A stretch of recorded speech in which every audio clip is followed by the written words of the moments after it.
The sound of a pistol shot echoed through the muddy streets of Downieville, California, as Zara Reed ducked behind a water trough, clutching her friend's trembling hand.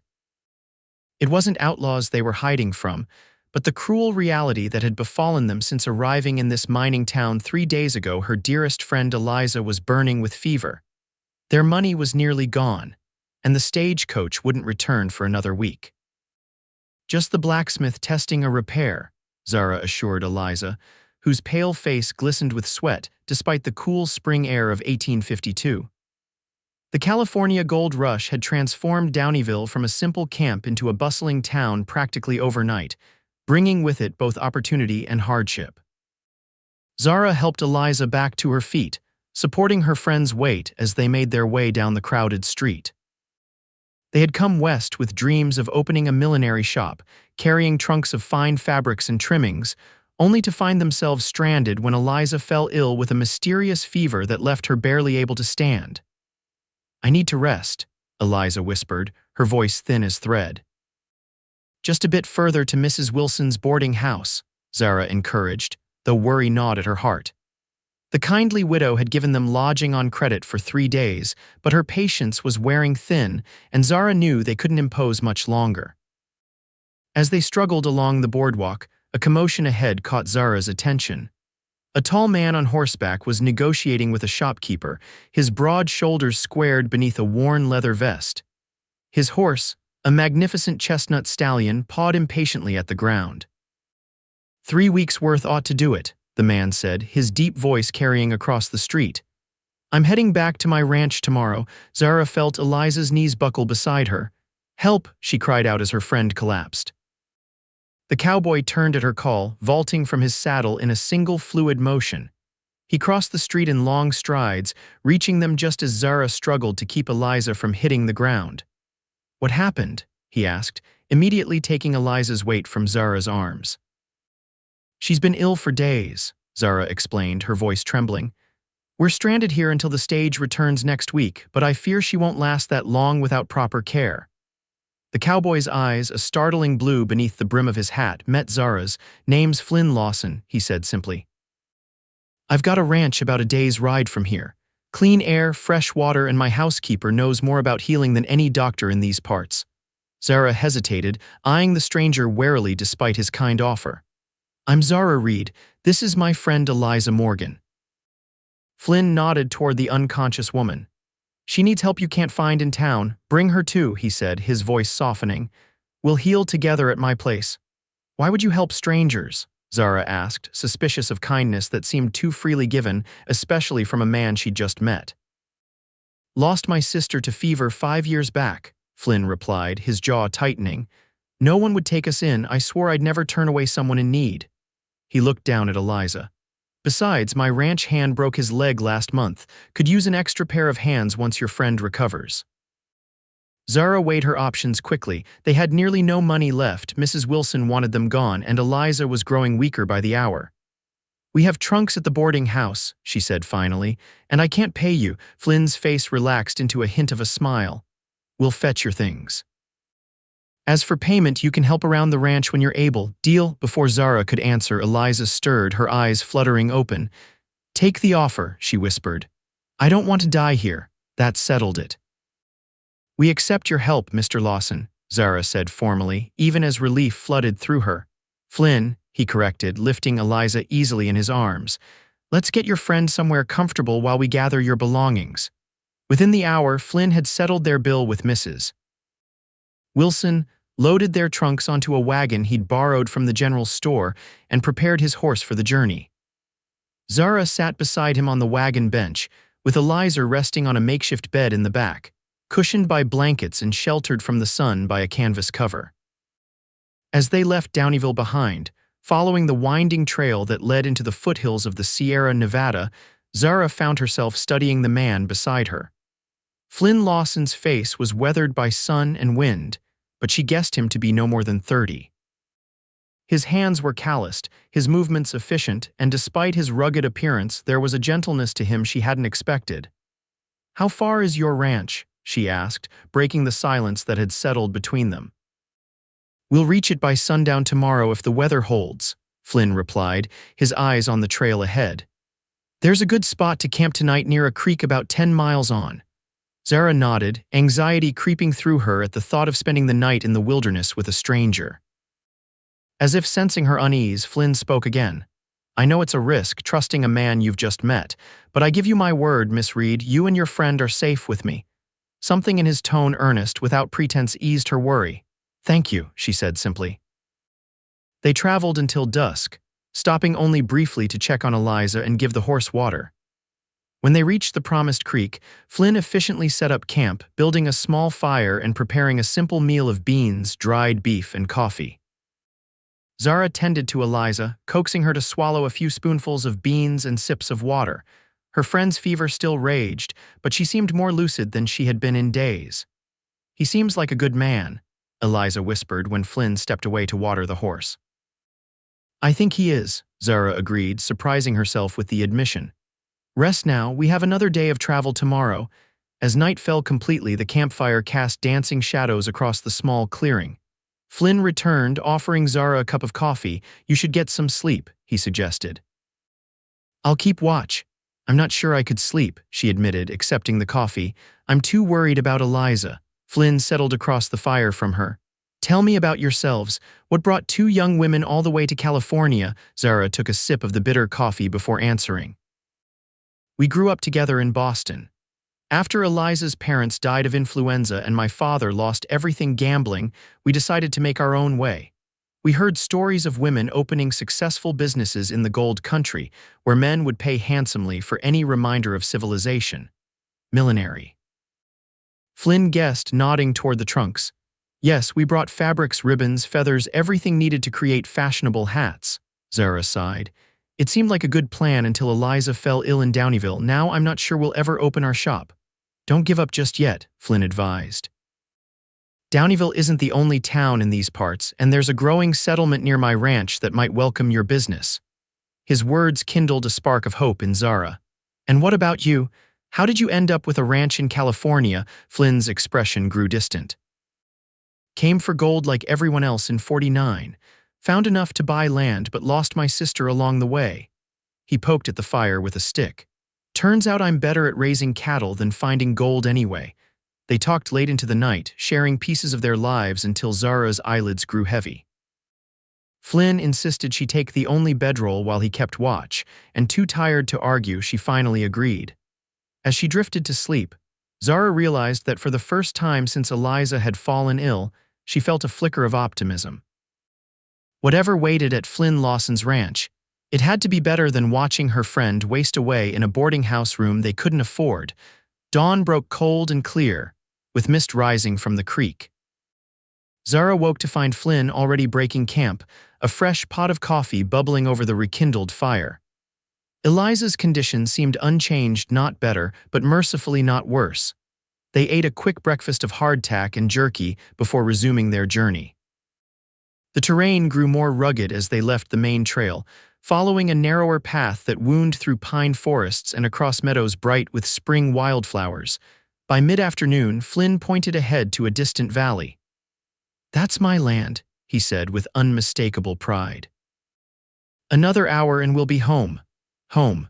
The word struck Zara oddly. She had no home now, not really, just trunks full of dreams and a sick friend who depended on her. Flynn's ranch revealed itself gradually. First a split-rail fence marking the boundary, then pastures dotted with cattle, and finally a collection of buildings nestled against the backdrop of forested hills. The main house was larger than Zara had expected, a sturdy two-story structure built of logs and stone, with a wide porch wrapping around the front. As they approached, a gray-haired woman emerged from the house, shading her eyes against the setting sun. That's Hannah, Flynn explained. My housekeeper, cook, and the closest thing to a doctor we have around here. The wagon had barely stopped when Hannah bustled over, her sharp eyes taking in the situation immediately. You've brought guests, I see, she said, her accent revealing traces of Ireland. This is Miss Zara Reed and her friend Miss Eliza Morgan, Flynn introduced them. Miss Morgan has been ill with fever. I thought you might be able to help. Hannah's expression softened as she looked at Eliza's pale face. Bring her inside then. I've nursed more fevers than I can count. With Flynn carrying Eliza and Hannah leading the way, they entered the house. Zara was surprised by the comfortable interior, simple but clean, with solid furniture and colorful quilts that added warmth to the rooms. Hannah directed Flynn to place Eliza in a bedroom off the main living area. "This room gets good morning light," she explained to Zara, "best for healing." While Hannah examined Eliza, Flynn brought in their trunks and showed Zara to another bedroom upstairs. "You can rest here," he said. "Hannah will take good care of your friend." Zara shook her head. "I need to help. Eliza has been my responsibility since we left Boston." Flynn studied her for a moment, then nodded. "Come down when you're ready. Hannah will tell you what she needs." Left alone, Zara took a moment to absorb her surroundings. The bedroom was simply furnished but comfortable, with a brass bed, a pine dresser, and a small table by the window that overlooked the ranch yard. For the first time in weeks, she allowed herself to feel the full weight of exhaustion that had been building since Eliza fell ill. Splashing water on her face from a basin on the dresser, Zara steeled herself before heading back downstairs. She found Hannah in the kitchen, grinding herbs with a mortar and pestle. "How is she?" Zara asked anxiously. Hannah looked up, her weathered face serious. "The fever's high, but I've seen worse. Willow bark tea will help bring it down, and I'm making a poultice for her chest. Sounds like there's congestion in her lungs." "Will she recover?" Zara held her breath, waiting for the answer. "God willing," Hannah replied. "She's young and was healthy before this, I assume." When Zara nodded, Hannah continued, "That's in her favor. Now make yourself useful and steep this bark while I check on her again." Grateful for something to do, Zara followed Hannah's instructions. As she worked, she heard the front door open and Flynn's boots on the wooden floor. "Hannah says she'll live," he said without preamble when he entered the kitchen. "Said you two arrived just in time, though." Relief flooded through Zara. "Thank you," she whispered, tears suddenly threatening. "I don't know what would have happened if no need for that," Flynn interrupted gently. "You're here now, that's what matters." For the next 3 days, Zara barely left Eliza's bedside. Hannah taught her to prepare various herbal remedies and showed her how to bring down the fever with cool compresses. Flynn came and went, attending to ranch business but checking on them regularly, often bringing fresh water or firewood without being asked. On the 4th morning, Zara woke from a doze in the chair beside Eliza's bed to find her friend's eyes open and clear for the first time in over a week. "Where are we?" Eliza asked, her voice weak but lucid. Joy surged through Zara as she explained everything that had happened since they'd left Downieville. Eliza listened, her eyes widening at parts of the story. "So this cowboy just took us in?" she asked incredulously. "Flynn did," Zara confirmed. "He and Hannah have been nothing but kind." Eliza studied her friend's face. "You like him," she observed. "I'm grateful to him," Zara corrected, though she felt color rising to her cheeks. "MMHMM," Eliza murmured with a knowing smile before drifting back to sleep. Later that day, when Zara reported Eliza's improvement to Flynn over the simple dinner Hannah had prepared, his genuine pleasure touched her deeply. "That's the best news," he said, smiling broadly. "Hannah said once the fever broke, recovery would come quickly." "I don't know how to thank you both," Zara said, looking between Flynn and Hannah. "Nonsense," Hannah replied briskly. "Any decent folk would have done the same." "Not in my experience," Zara said softly, thinking of the indifference they'd encountered in Downieville. Flynn's eyes met hers across the table. "Well, you're welcome to stay as long as you need, until Miss Morgan is fully recovered." As the days passed, Eliza grew stronger. A week after their arrival, she was able to sit up in bed for longer periods, and by the end of the 2nd week, she could join them at the table for meals. Hannah pronounced her out of danger, but insisted she continue to rest and rebuild her strength. With Eliza improving, Zara found herself at loose ends. Determined to repay Flynn's kindness, she began helping Hannah with household chores, cooking, cleaning, mending. She discovered that Flynn lived alone except for Hannah and 2 ranch hands who stayed in a separate bunkhouse. One evening, as Zara sat on the porch darning socks, Flynn joined her, settling into a chair with a contented sigh. "Never thought I'd see the day when a Boston lady would be mending my work socks," he commented, a hint of amusement in his voice. "I'm hardly a lady anymore," Zara replied. "Ladies don't travel across the country with trunks of hat materials and no proper chaperone." Flynn chuckled. True enough, still, I appreciate the help. They sat in companionable silence for a while, watching the sunset paint the sky in brilliant oranges and pinks. Zara found herself stealing glances at Flynn's profile, admiring the strong line of his jaw and the way the evening light softened his features. Hannah mentioned there's a settlement nearby, Zara ventured finally. Is it large enough to support a millinery shop, do you think? Flynn considered this. Cedar Ridge is growing fast, mostly miners and their families about 15 miles east, not as rough as Downieville, and the women there would probably welcome a bit of fashion. Why, are you thinking of staying in these parts? Perhaps, Zara said carefully. Eliza and I came west to start fresh. One town is as good as another, I suppose. Better if it's a town where you already have friends, Flynn pointed out. Zara felt a warm glow at his words. Yes, she agreed softly, that would be better. The next day, Flynn announced he needed to ride into Cedar Ridge for supplies. Would you like to come along? He asked Zara over breakfast. See the town for yourself. Eager for a change of scenery, Zara readily agreed. Hannah promised to look after Eliza, who was still too weak for such an outing. The ride to Cedar Ridge took most of the morning. Flynn rode his chestnut stallion while Zara perched somewhat awkwardly on a gentle mare he'd saddled for her. Though she'd ridden occasionally in Boston's parks, the western saddle and rougher terrain made this a far different experience. You're doing fine, Flynn encouraged as they traversed a rocky path. Daisy's a sweet-tempered horse, she won't let you fall. Cedar Ridge turned out to be larger than Zara had expected, a proper town with a main street lined with businesses, including a general store, a hotel, a church, and various other establishments catering to the mining community. What do you think? Flynn asked as they tied their horses outside the general store. It's civilized, Zara replied, pleasantly surprised. I see women and children too. Told you it wasn't like Downieville, Flynn said. Cedar Ridge has families putting down roots. The easy gold is gone, but there are still enough mines operating to support a growing town.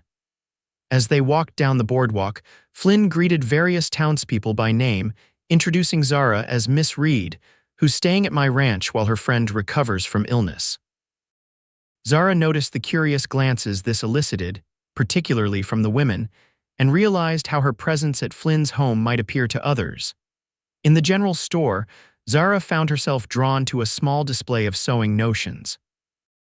The selection was pitiful compared to what she'd known in Boston, just basic threads, needles, and a few plain buttons. Looking for something in particular, miss? The shopkeeper asked, approaching her. Just observing what's available, Zara replied.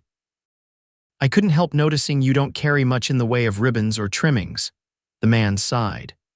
Hard to get such things out here. The ladies ask for them, but by the time I could order them from San Francisco, they'd cost more than most can afford.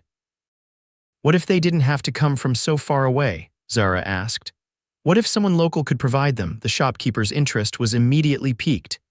You in that line of business, miss? I am, Zara confirmed. My friend and I brought materials to open a millinery shop. Well now, that would be something, he said, stroking his beard thoughtfully. The building next door has been empty since the assayer moved to a bigger place. Owner might rent it reasonable. Flynn, who had been selecting supplies nearby, joined the conversation. Tom, this is Miss Zara Reed. She and her friend Miss Morgan are considering setting up shop in Cedar Ridge. The shopkeeper Tom brightened further. Lawson vouches for you. That's good enough for me. I'd be happy to introduce you to Mr. Peterson about that vacant building. By the time they left Cedar Ridge that afternoon, Zara had tentatively arranged to rent the vacant storefront, pending Eliza's approval and recovery. The ride back to the ranch was filled with excited plans. We could open within a month if Eliza continues to improve, Zara enthused. The space needs cleaning and shelving, but it's perfect otherwise. Flynn listened to her plans with evident pleasure. I can help with the shelving, he offered, and there's a man in town who makes fine cabinets. You've already done so much, Zara protested. I enjoy helping, Flynn said simply. Besides, Cedar Ridge could use a bit of refinement. As they crested the final hill before the ranch came into view, Flynn reined his horse to a stop. Zara followed suit, wondering at the delay. I wanted to show you something, Flynn explained, gesturing toward the panorama before them. The valley spread out in golden afternoon light, his ranch buildings nestled against the backdrop of forested hills, with cattle dotting the green pastures. "It's beautiful," Zara said honestly. "When I first saw this land, I knew it was where I wanted to build a life," Flynn told her, his voice soft with memory. "My sister Caroline thought I was crazy to give up prospecting, but she supported me anyway. We had such plans." His voice trailed off. "I'm sorry about your sister," Zara said gently. Flynn nodded, his eyes distant. "After she died, I nearly sold everything and left, but this place, it gets under your skin, becomes part of you." "I understand," Zara surprised herself by saying. "I'm starting to feel that way myself." Flynn's eyes, suddenly intent, met hers. "Are you?"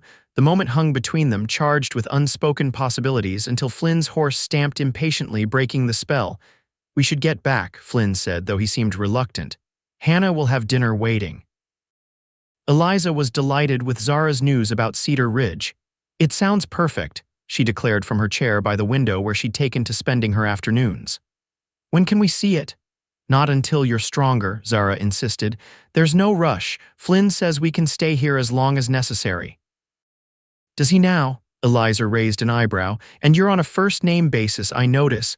Zara busied herself straightening the bedcovers. "It seems silly to stand on formality when we're living in his house." Eliza hummed knowingly. "And the fact that he's handsome and kind has nothing to do with it." "Eliza," Zara protested, though she couldn't hide her blush. "Oh, please," Eliza laughed. "I may have been feverish, but I'm not blind. The way he looks at you when he thinks no one's watching, and the way you look back." "You're imagining things," Zara insisted, though her heart beat faster at her friend's words. "If you say so," Eliza replied, clearly unconvinced. "But I think our Mr. Lawson might have rescued us for more than just charitable reasons." The idea that Flynn might have developed feelings for her was both thrilling and terrifying to Zara. She had come west to build an independent life with Eliza, not to find a husband. And yet, over the following days, she found herself increasingly aware of Flynn's presence, the sound of his boots on the porch, the timbre of his laugh when he joked with Hannah, the way his hand occasionally brushed hers when they reached for the same item at the dinner table. One afternoon, about 3 weeks after their arrival, Zara was hanging laundry in the yard when she heard hoofbeats approaching.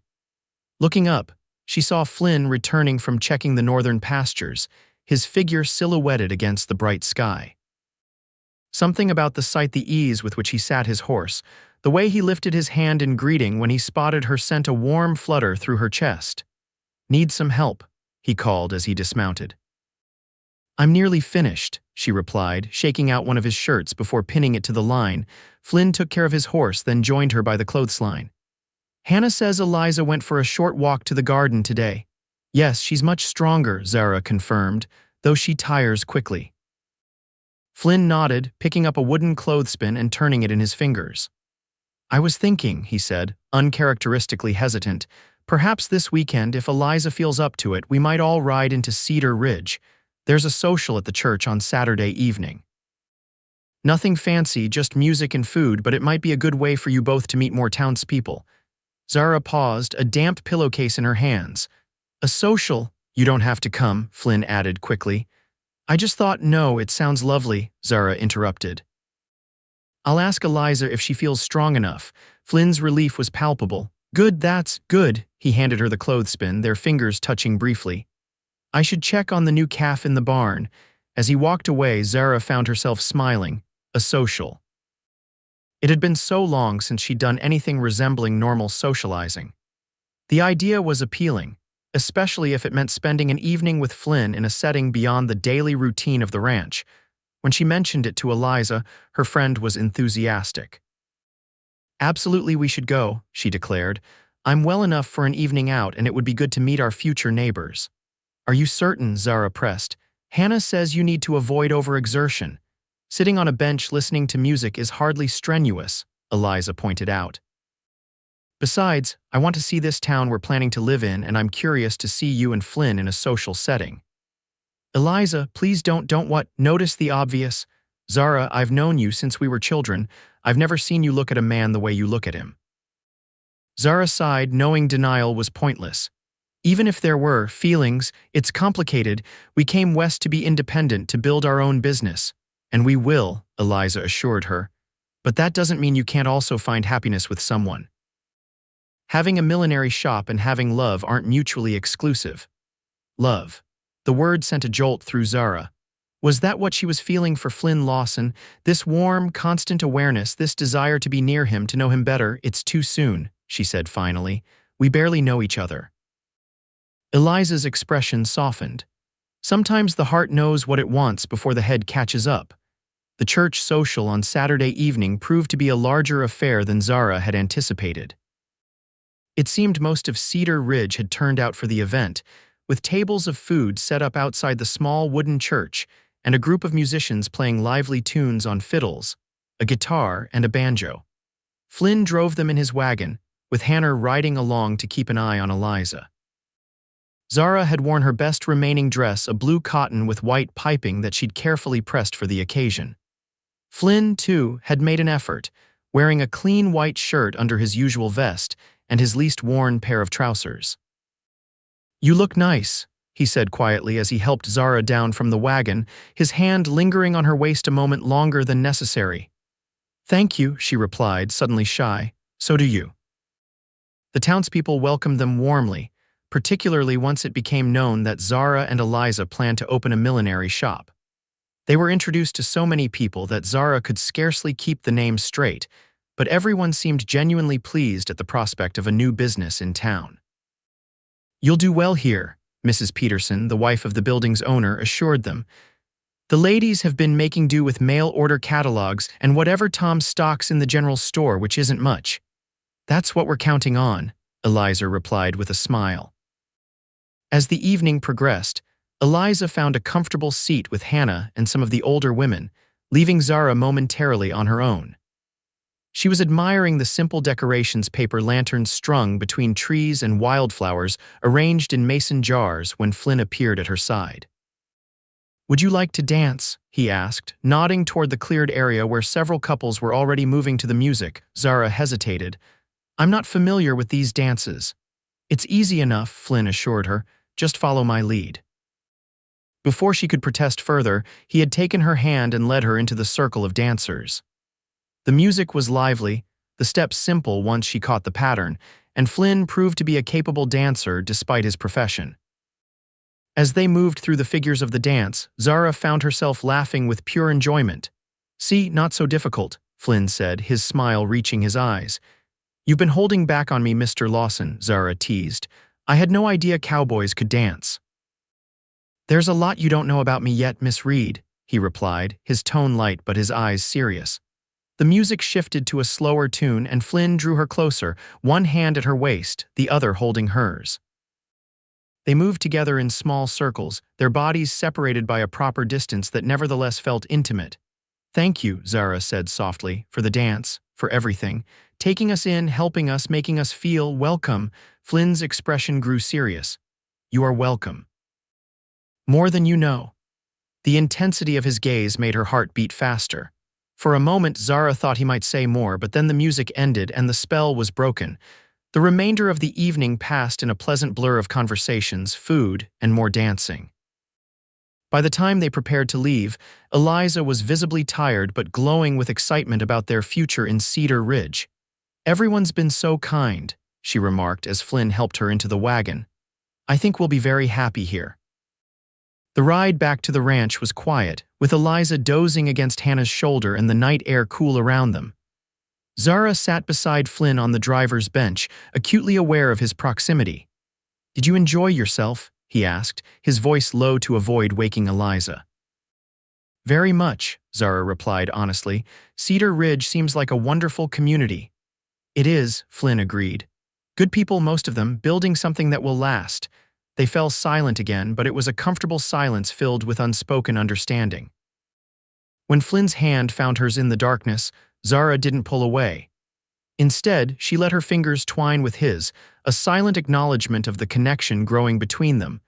The following weeks established a new rhythm to their lives. Eliza continued to regain her strength, eventually accompanying Zara and Flynn to Cedar Ridge to inspect their future shop. With Hannah's blessing, they began making plans to move into rooms above the store once it was ready.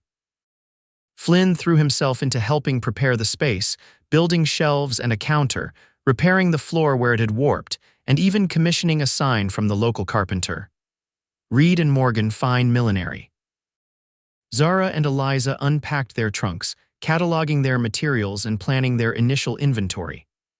The women of Cedar Ridge, curious about the newcomers, often stopped by to chat and inquire when they might expect to purchase new hats. Through it all, Zara's feelings for Flynn deepened. They spent hours working side by side, talking about everything and nothing: his dreams for expanding his ranch, her childhood in Boston, books they had read, places they hoped to see. In quiet moments, she found herself studying his hands as he worked, imagining how they would feel against her skin and then blushing at her own thoughts. One afternoon, as they were putting the finishing touches on the shop's interior, Flynn paused in his work, hammer in hand. "What will happen when you move to town?" he asked abruptly. Zara looked up from the fabric she was sorting. "What do you mean? Will we still see each other?" The uncertainty in his voice made him sound younger, vulnerable. "Of course," Zara said, setting aside her work to give him her full attention. "We'll only be 15 miles away." Flynn nodded, but his expression remained troubled. "It won't be the same." "No," she agreed softly. "It won't." He placed the hammer on a nearby shelf and crossed to where she stood. "Zara," he began, then hesitated. "I'm not good with words, never have been, but these past weeks with you here, they've been the best I've had in years." Zara's heart pounded. "I've felt the same." "Have you?" His eyes searched hers. "Because I find myself thinking about you all the time when you're in the room and when you're not. I watch for you in the morning and miss you at night, and the thought of you leaving, even if it's just to Cedar Ridge." He trailed off, frustration evident in his features. "Flynn," Zara said, taking a step closer to him, "I'm not going to disappear from your life. I want more than just seeing you occasionally in town," he admitted, his voice dropping lower. I want to court you properly." Zara Reed, joy bubbled up within her. "I think I'd like that very much." Flynn's face transformed with a smile so bright it nearly took her breath away. Slowly, giving her every opportunity to pull away, he leaned forward and pressed his lips to hers in a gentle, questioning kiss. Zara responded with a certainty that surprised even herself, her hands moving to his shoulders as the kiss deepened. When they finally parted, both slightly breathless, Flynn rested his forehead against hers. "I've been wanting to do that since the church social," he confessed. "Why did you wait so long?" Zara asked, her lips still tingling. "Wasn't sure you felt the same, and I didn't want you to think I expected anything in return for helping you and Eliza." Zara smiled, touching his face gently. "I know you better than that." A throat clearing from the doorway startled them apart. Eliza stood there, a knowing smile on her face. "Don't stop on my account," she teased. "I just came to see if you two wanted some lunch." Zara felt her cheeks burning, but Flynn just laughed, keeping one arm around her waist. "We'll be right there," he assured Eliza, who winked at Zara before departing. "She'll never let me hear the end of this," Zara groaned, though she couldn't summon any real dismay. "Good," Flynn said, pressing another quick kiss to her lips before releasing her. "Maybe she can help me convince you to stay at the ranch instead of moving to town." "Flynn," Zara began, but he cut her off with a raised hand. I know, you need to establish your business, be in town for your customers, I understand." His smile turned mischievous. "But a man can dream, can't he?" As summer turned to autumn, Reed and Morgan Fine Millinery opened its doors to enthusiastic reception from the women of Cedar Ridge. Their timing was perfect with winter approaching. New hats and bonnets were in high demand, and their skills were praised throughout the town. Zara and Eliza settled into rooms above their shop, though Zara found herself spending weekends at Flynn's ranch whenever possible. True to his word, Flynn courted her properly, bringing her wildflowers when he came to town, taking her on picnics in the hills surrounding Cedar Ridge, and always treating her with a respect that made her fall more deeply in love with him each day. For her part, Zara blossomed in her new life. The independence she had sought in coming west was tempered now by the joy of building something lasting, both her business with Eliza and her relationship with Flynn. She found that Eliza had been right. She could have both. On a crisp October evening, nearly 6 months after Flynn had first brought them to his ranch, He invited Zara for a ride to their special spot overlooking the valley. The aspen trees were turning golden, their leaves shimmering in the late afternoon light. "It's beautiful," Zara said as they dismounted. "I never knew autumn could look like this, different from Boston," Flynn asked, spreading a blanket on the ground. "Very," she confirmed, settling beside him. "There the trees turn red and orange, here it's all gold against the evergreens." Flynn nodded, unusually quiet as he gazed out over his land. Finally, he turned to her, taking both her hands in his. "Zara Reed," he began, his voice steady despite the nervous tension she could feel in his hands. "When I found you in Downieville, I thought I was just helping someone in need. I had no idea you would change my life so completely." Zara's breath caught as she realized what was happening. "I love you," Flynn continued. "I love your kindness, your determination, your courage. I love how you care for Eliza and how you've charmed Hannah. I love watching you build your business and your new life here." He paused, drawing a deep breath. "And I want to be part of that life if you'll have me." From his pocket, he withdrew a small box. Opening it, he revealed a delicate gold ring set with a single pearl. "It was my mother's," he explained. "Zara Reed, will you marry me?" Tears of happiness welled in Zara's eyes. "Yes," she whispered, then more strongly, "Yes, Flynn Lawson, I will marry you." His smile rivaled the sun as he slipped the ring onto her finger, then pulled her into his arms for a kiss that promised a lifetime of love. Their wedding took place on Christmas Eve in Cedar Ridge's small church, decorated with pine boughs and red ribbons for the occasion. Eliza stood as Zara's maid of honor, while Tom from the general store served as Flynn's best man. Hannah had outdone herself preparing a feast for the reception, which was held in the town hall with seemingly all of Cedar Ridge in attendance. Zara wore a dress of ivory silk that she and Eliza had worked on secretly for weeks, with a matching bonnet adorned with seed pearls and satin ribbons that showcased their millinery skills. Flynn, looking uncomfortable but handsome in a new suit, couldn't take his eyes off her throughout the ceremony. "You are the most beautiful bride this town has ever seen," he whispered as they shared their first dance as husband and wife. "And you clean up rather well for a cowboy," she teased, though her eyes shone with love. They spent their wedding night at Flynn's ranch, now their ranch, in the master bedroom that Hannah had prepared with fresh linens and flowers despite the winter season. There, with gentle hands and whispered words of love, they discovered each other completely for the first time. Later, as they lay entwined beneath the quilts, Zara traced the line of Flynn's jaw with her fingertip. "I never expected this when I came west," she admitted. "I was so focused on independence, on building a life with Eliza, that I never considered finding love. And I never expected to find a Boston milliner who would turn my world upside down," Flynn replied, kissing her fingertips.